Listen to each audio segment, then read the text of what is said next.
Donc voilà, partie 1. Donc, on va voir le premier point qui est le plus facile.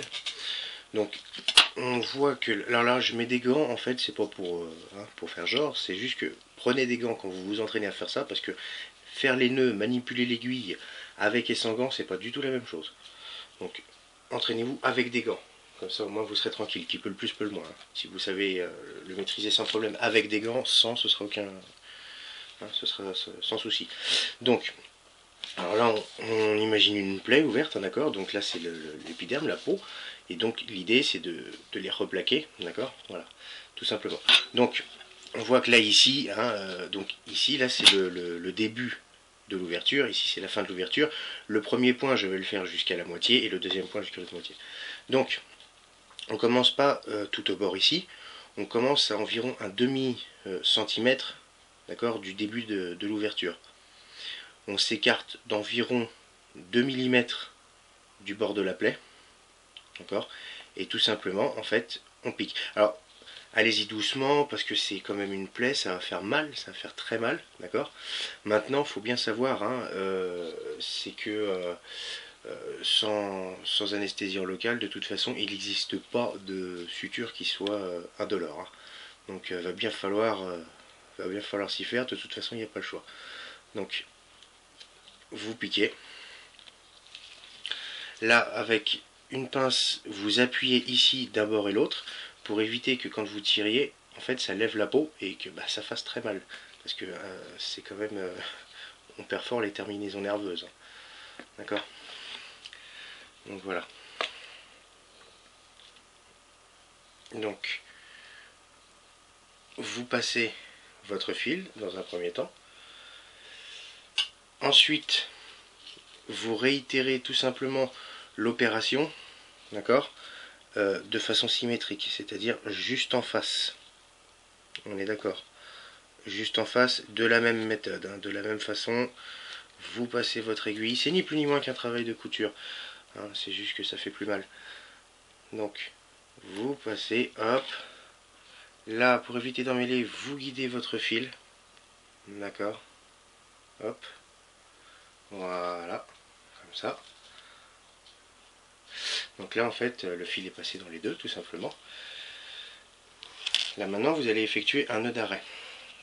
Donc, le nœud d'arrêt, vous faites 3 tours là, d'accord, autour de votre pince. Vous attrapez le bout, d'accord, qui dormait, et vous tirez tout simplement. Hop.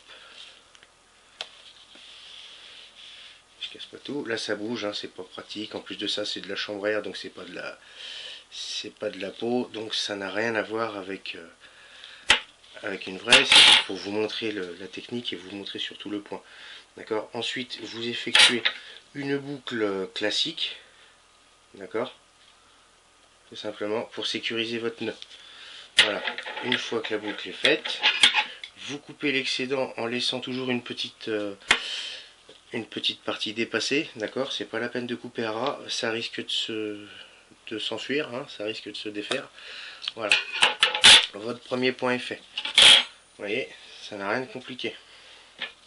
Donc, vous réitérez l'opération. Alors, un demi-centimètre, vous espacez, toujours, environ 2 mm de la plaie, enfin du bord de la peau.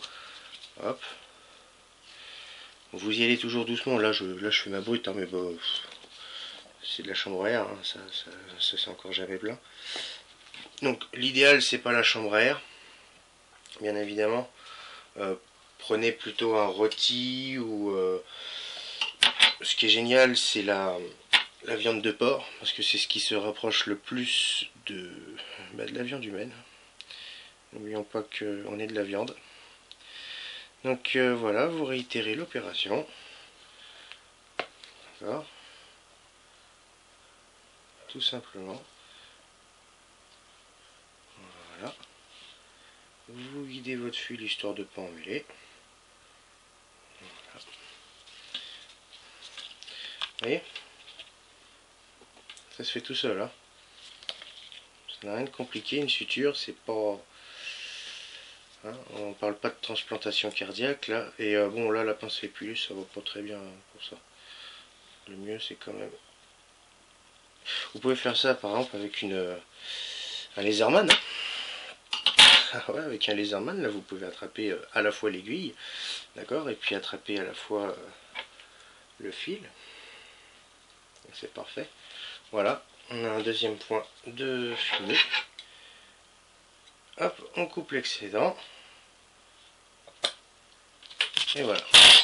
Et je vais tomber l'aiguille. Dans ces cas-là, on la désinfecte. Là, ça ira. Donc, je vais le refaire une dernière fois. Hein.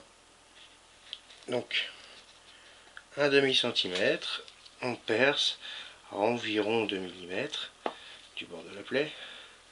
Plus la peau est fine, plus il faudra vous écarter vers l'extérieur.